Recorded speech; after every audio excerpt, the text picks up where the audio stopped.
السلام عليكم، اهلا بكم في حلقه جديده من برنامجكم عشاق السيارات.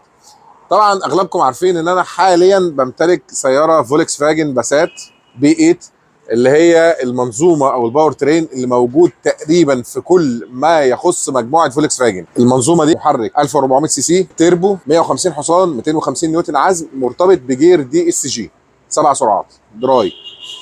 الفكره ان المنظومه دي موجوده بقى في موديلات كتير قوي من عائله فولكس فاجن، يعني موجوده في الباسات، موجوده في الجولف، ده بالنسبه لفولكس فاجن، موجوده كمان في سكودا كودياك وفي سكودا اوكتافيا اي 7 2014 2015، موجوده كمان في الاودي الاي 3 والاي 4، موجوده في حاجات كتير قوي، يعني موجوده في موديلات كتير قوي قوي قوي من عائله فولكس فاجن. تمام، مش هنقعد نحصرها يعني دلوقتي.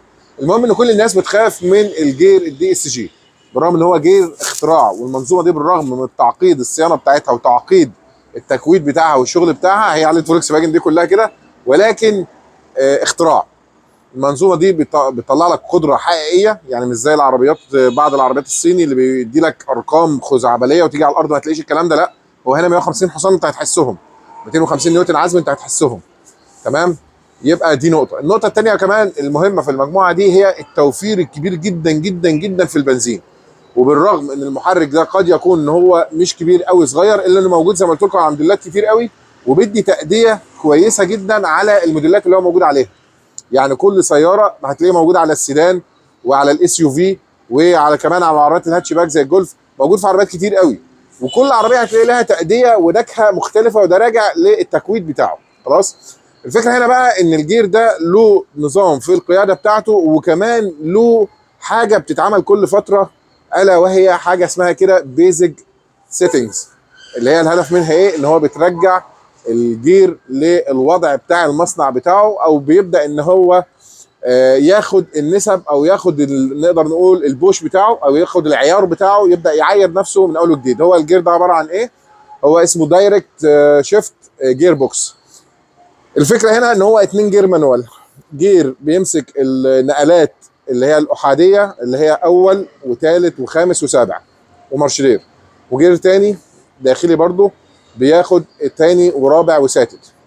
واللي بيتحكم بقى في النقلات دي وينقل من هنا لهنا هو الميكاترونيك. طبعا المفروض ان الناس زي ما قلت لكم بتخاف منه قوي، بس هو جير جميل جدا.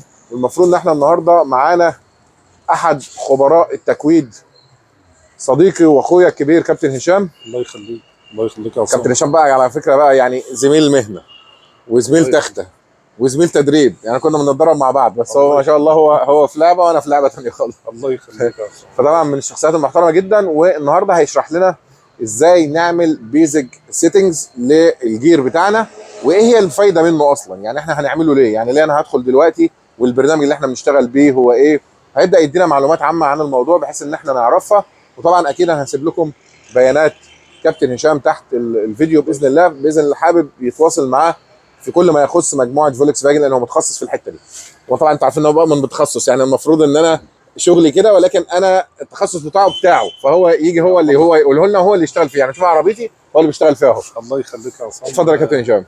طبعا احنا هنا في الدي اس جي بنعمل بالاوديس. الاوديس هو برنامج الوكاله او برنامج المصنع، برنامج الشركه تمام اللي بنتعامل بيه مع السيارات الفولكس والاودي وسكودا وسيات وكل مجموعه الفولكس واجن. تمام. فاحنا النهارده علشان نعمل بيزك سيتنج مظبوط للعربيات الدي اس جي، لاي فتيس دي اس جي، لازم نستخدم برنامج المصنع اللي هو الاوديس، تمام. لانه هيعمله بكتالوج العربيه، يعني هو برقم الشاسيه. برقم الشاسيه، وهو طبعا بيجيب بيانات العربيه كلها من إلسا وإتكا. البرنامج فيه كل ما يتعلق بالسياره تمام. من اولها لاخرها. فطبعا هو لما يعمل بيزك هيعمله مظبوط زي ما الكتالوج قال له، يعني لان ده برنامج الوكاله وبرنامج المصنع. ايه الهدف من البيزك ده اصلا؟ يعني انا بعمله ليه؟ هو احنا بنعمله عشان نرجع الفتيس لوضعه الطبيعي. كل فتره مع المشي ممكن الفتيس يتحرك، وطقم الدبرياج بيتحرك عن مكانه شويه، يبعد عن مكانه شويه. فاحنا بنحاول كل فتره نعمل له بيزك نرجعه أيوة. تاني لوضعه الطبيعي. اعاده معايره، اعاده أيوة في انا اسف انا هقطعك، بس انتوا عارفين ما بعرفش اسكت يعني. هو الموضوع ايه؟ ان هو زي ما قلت لكم هو 2 فتيس مانوال. في الفتيس المانوال مش بيبقى جواه اسطوانه وديسك، تمام، وكده ولا كده بيحصل فيهم تآكل مع الوقت. المفروض ان احنا في العربيات المانوال بنعوض ده، بيبقى له رجلاش مثلا او بيبقى له عيار ضغط زيت، المهم ان احنا بنعوض التاكل ده، بحيث ان انا دوسه رجلي تبقى دايما بتطلع، او العربيه بتطلع من عند مسافه معينه ويفصل الحركه عند مسافه معينه، المفروض كده. في العربيات بقى دي المفروض ان هي اللي بيعاير او اللي بيعمل الكلام ده بيبقى اكتويتور، بيبقى عباره عن اذرع، والاذرع دي بتاخد الحركه بتاعتها باوامر الكترونيه، المفروض هي لها عيار.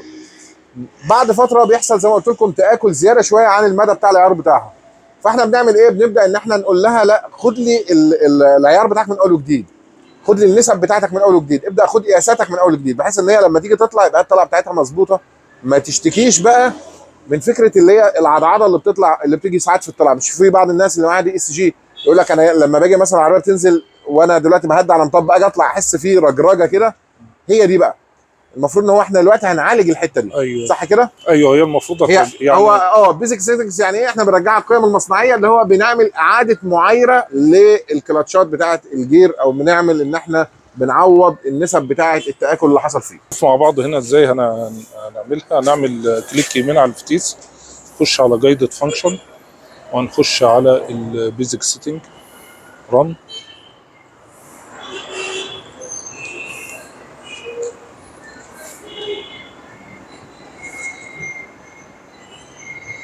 اهو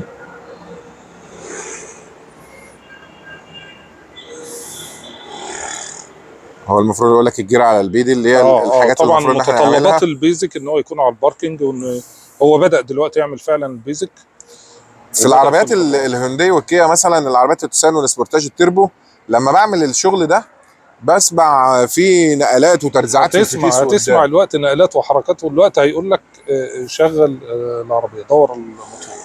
هو فعلا برضه عندنا في الهونداي والكيا بيبدا الاول الوقت لازم بقى تدور العربيه. ادور العربيه، بس انا ما سمعتش برضه اصوات يعني. لا لسه تسمع الوقت بقى، اول ما تدور.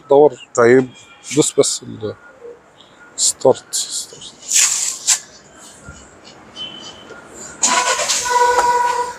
شوف سامع بقى؟ اسمعوا كده يا جماعه بقى. سامع؟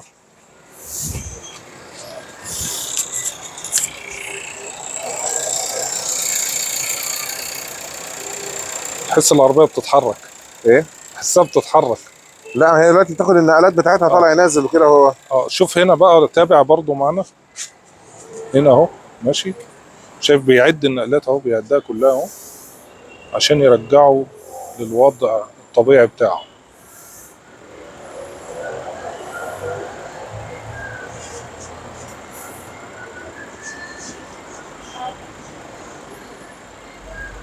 دلوقتي الكلام ده بيتعمل لاي دي اس جي سواء ويت او دراي ولا؟ ايوه بيتعمل فعلا دي سجل ويت او دراي. برضه بالاوديس. طبعا الاوديس بيدخل على كل فتيس بطريقه مختلفه عن التاني. هنا تم كوركتلي، يعني تم بيقول لك only one injection is switched off and we will data اطفي الاجنيشن. be stored. طيب تمام. افتح كونتاك؟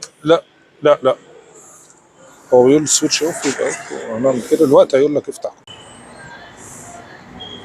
معاك. الوقت هيقول لك سويتش اجنيشن اون، هتفتح اجنيشن تاني. الوقت خلاص قال كده؟ سويتش اجنيشن اون. ايوه تمام. وهنكمل باقي الخطوات.